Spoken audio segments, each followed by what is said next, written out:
बिटिआरआव जोलुरजों समान समाननो बुलुर गेलेनायनि मोनसे दोहौखौ नुनो मोन्दों।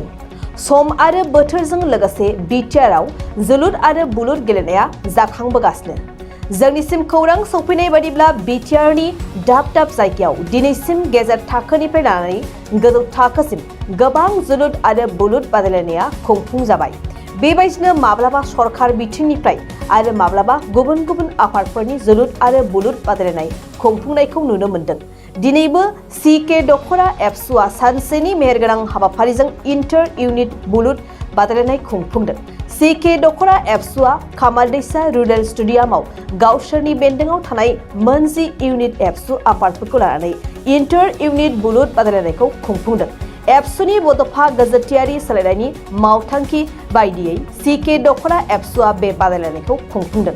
मख'नो गोनांदि बे बादायलायनायनि गिबि बान्था महरै 4,000 रां, नैथि बान्था महरै 3,000 रां, लोगोसे ट्रफी आरो साबसिन गेलेगिरि बान्थाबो होनाय जागोन। बे गेलेनाय बादायलायनायखौनो हाबाफारियाव बाहागो लानानै बेखेवनानै होफैयो 22 नं कख्लाबारि बियाबनि एमसिएलए मन्टु बर'आ।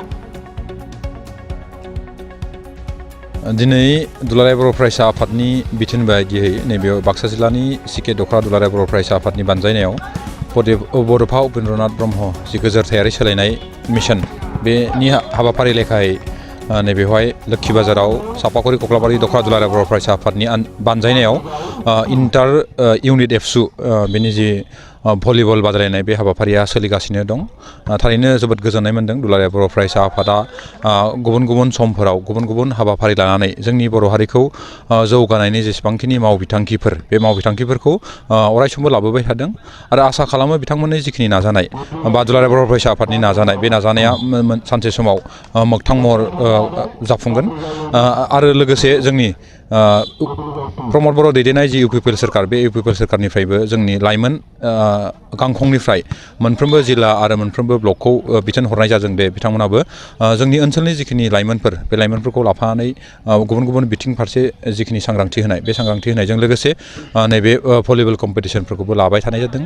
आं आसा खालामो दुलाराय बर' फरायसा आफादनि जि नाजानाय आरो इउपिपिएल सोरखारनि जि नाजानाय बे नाजानायफोरा सानसे नङा सानसे मोगथां महराव जाफुंगोन। मानो होनोबाथाय दुलाराय बर' फरायसा बायदि जोंनि हारिनि मोनसे थख'यै खामानि मावग्रा रावबो आफादफोर एसेबां गैसोआ। आसा खालामो जि बड'फा उपेन्द्रनाथ ब्रह्मनि जि सिमां गेरेमसा बर' माहारि दानाय आरो बेखौ नोजोर बोनानैनो दुलाराय बर' फरायसा आफादा बड'फा गोजोरथायारि जि सोलायनाय जि मिशन बे मिशननि मावफारि बिथिंजों नोजोर बोनानै दिनै बिथांमोना जि हाबाफारि मावगासिनो दं बेयो थारैनो बाख्नायथाव। बेयाव आरो आं आसा खालामो जोंनि इउपिपिएलनिफ्राय जि गेलेनाय बिथिं फारसे जिखिनि जिया इनिसियेटिभ लानाय बे इनिसियेटिभ लानाया सानसे नङा सानसे बर' हारिखौ गोजौ फारसे मानदन्दयाव लाना थांगोन होननानै आं आसा खालामो। गोजोन्थों। बे समाव नोंथाङा गेलेनायजों लोगोसे हारिमु थुनलाइ सोलोंथाइ बे बिथिंजों मा बुंनो सानो? थारैनो मोनसे हारिया जुदि जौगानांगौबा बा मोनसे हारिनि जुदि गेरेमसा महर मोननांगौबाथाय बेयाव गेलेनायल' नङा जोंनि जेसेबांखिनि बिथिं बेयो राव हारिमु बे थुनलाइयानो जा बे हारिमुवानो जा बे गेलेनाय बिथिङानो जा बे आबाद बिथिङानो जा बे सोलोंथाइ बिथिङानो जा मोनफ्रोमबो बिथिं फारसे जेब्ला जौगागोन बे जौगायोबाथायसो जोंनि हारिया गोजौ फारसे मोनसे गेरेमसा महर लागोन होननानै आं सानो आरो बेखौ नोजोर बोनानैनो जोंनि इउपिपिएल सोरखार बिथां प्रमद बर' दैदेननाय जि सोरखार बे सोरखारा जोंनि जौगाहोनो थाखाय बा जोंनि हारिखौ मोनफ्रोमबो बिथिं फारसे जौगाहोनो थाखाय जोङो लिटारेसि जि फेस्टिभेल फैगौ जानो गोनां जि नलेज फेस्टिभेल आरो ISPL सन्तोष ट्रफि साननैसो उनाव कक' जोंनि गेलेनाय बादायलायनाया इन्टारनेसनेल कक' कम्पिटिसना जोंनि बिटिआरआवनो जानो थांगासिनो दं। बेखौ नोजोर होयोबा नोंथांमोना नुनो मोनो जोंनि प्रमद बर' दैदेननाय जि सोरखार बे सोरखारा जोंनि हारिखौ जौगाहोनो थाखाय जेसेबांखिनि जि बिथिं बे बिथिंफोरखौ नोंथांमोना सुयनानै जि जों खामानिखौ मावबोबाय दं। जि सोलोंथाइ बिथिंनि बाथ्राखौ बुङोबा सुपार 50नि बाथ्राखौ जों रायखांनो हायो। आसा खालामो गुबुन गुबुन समाव गुबुन गुबुन सोरखारा माबायदि मावदों बेखौ आं बुंनो नागिराखै, नाथाय जोंनि सोरखारा जेसेबांखिनि जि थांखि लानानै नोजोर लानानै खामानि मावदों बियो हारिखौ मोनसे गेरेमसा महर मोनहोगोन होननानै आं साननो हायो।